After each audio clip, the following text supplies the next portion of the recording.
kan hojjetamu aartiin kan sabaati, kan uummataati jechuudha.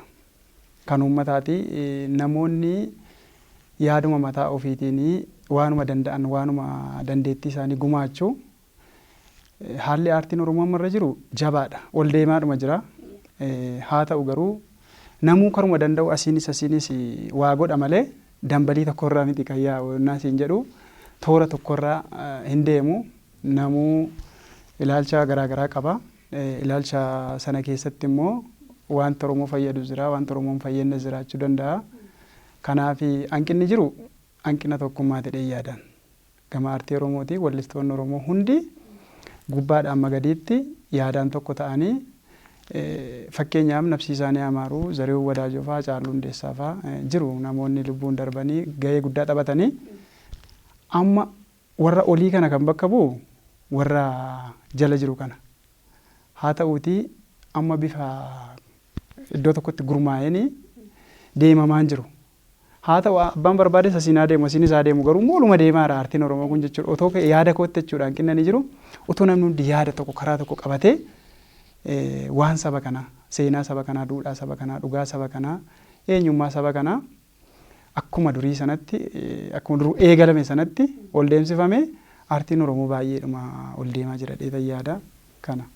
Kana caalaa guddachuuf abdii qaba. Tokkummaan immoo ammas hanqataadha.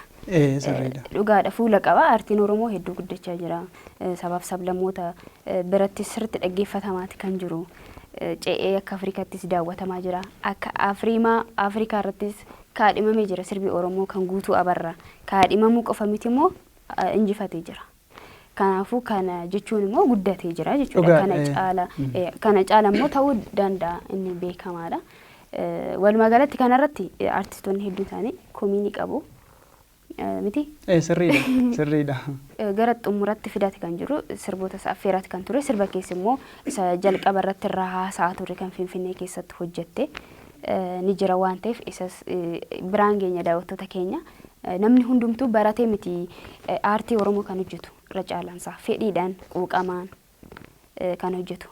Osoo barumsaan deeggarame maal jettaati gama barumsaan aartiin Oromoo osoo deeggarame baratanii yookaan leenjii gaggabaabaas ta'u fudhatanii gara aartiitti dhufan osoo dhufanii waan jedhu yaada akkasii irratti hin deeggartaati. Ani immoo akka kootti namni quuqama qabaachuuf dirqama quuqama qabaachuuf barnoota isan barbaachisu namni otoo hin baratinis quuqama seenaa naannoo ofii, seenaa biyya ofii, seenaa saba ofii beekuu danda'a. Garuu immoo dirqama barnootaan otoo gaariidha. Maaliif yoo jette wanti barnootaan deeggarame waanuma gaarii. Maaliif wanti barnootaan deeggarame bu'aansa gaariidha. Maalis yoo ta'e namni barate duubas fuulduras garanaa garas ilaaluuf nama fayyada.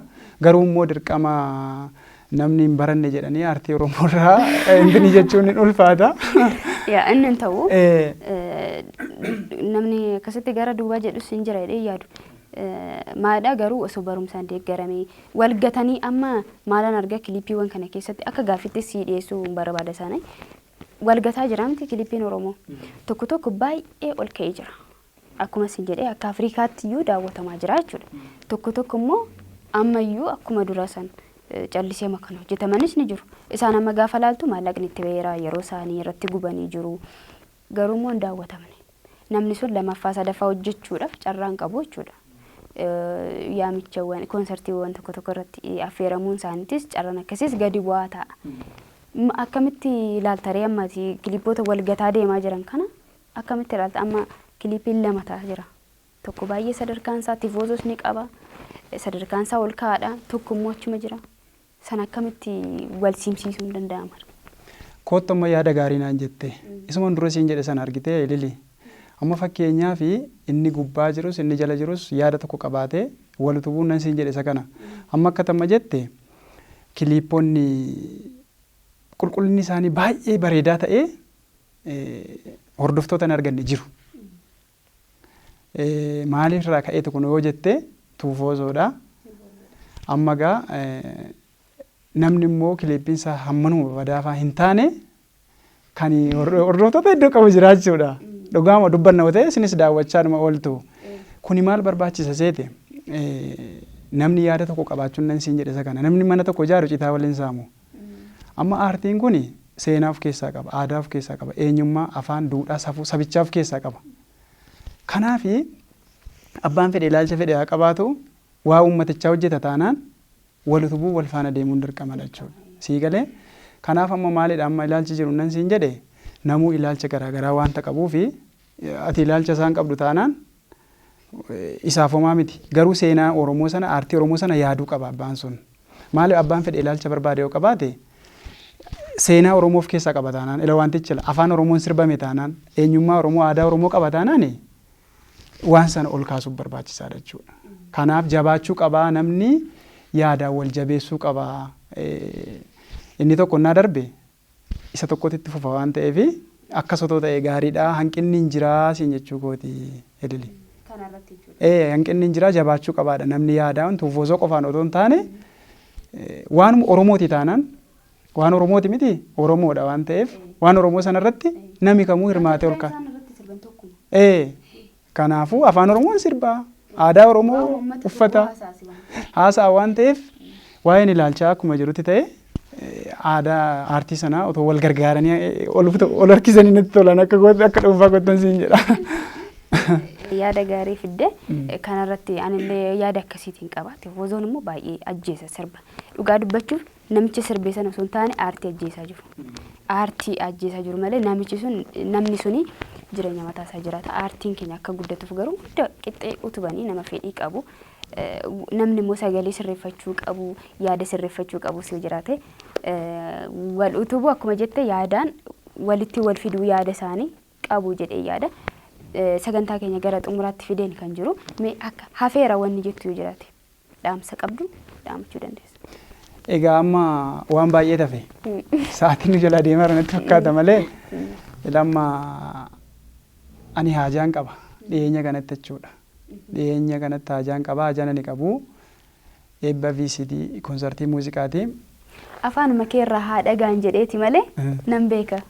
Dhageessetta meesii waamuu waan kana ati sirriitti naan hirmaattu. Maal fareen immoo. Akkas taanaan qosii waama sirumaayyuu. Kunoo irra hin hafini atis ila keessummaa kabajaa ol ka'ee si waame. Kanaaf eebba VCD konsertii. Eebba VCD fi konsertii muuziqaa abjuunis hin haftu. Mata dureen isaa abjuunis hin haftu jedha. Magaalaa Shaggar kutaa magaalaa malkaa kutaa magaalaa Gafarsaa Gujee aanaa eegdu galma guuteetti kan inni eebbifamu. Tokkoffaa si affeeree. Tokkoffaa irratti na affeerame? Lakki tokkoffaa miti garuu nama baay'ee dura affeereera cubbuu dubbachuun hin ta'u qaba.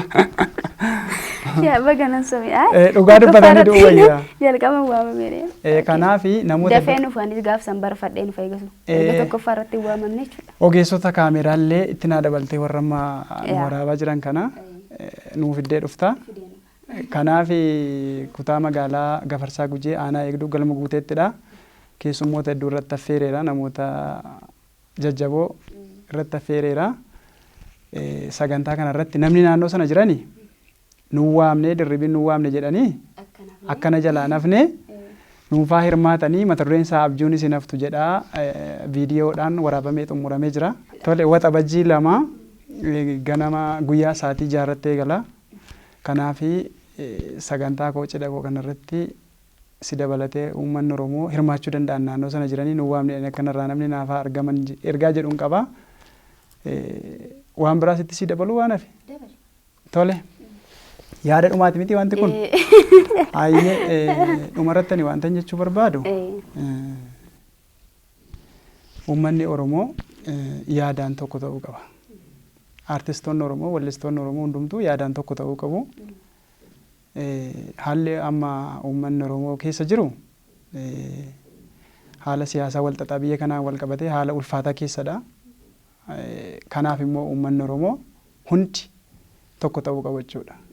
Hayyoonni Oromoo illee wanta dhalootaaf abdii ta'u irratti uummata kana karaa qabsiisuu qabu. Nu jajjabeessuu qabu isin jechuu barbaadeetani. Tokkummaan ammayyuu nafa tokko ta'uu qabna, wal jaalachuu qabna, quba wal qabaachuu qabnaadha. Egaa daawwattoota keenya sagantaa keenya gara xumuraatti fideen kan jiru dhumarratti immoo sirba kan kee kan Finfinnee keessatti amma jalqaba irratti kaasaan ture Finfinnee keessatti waraabame.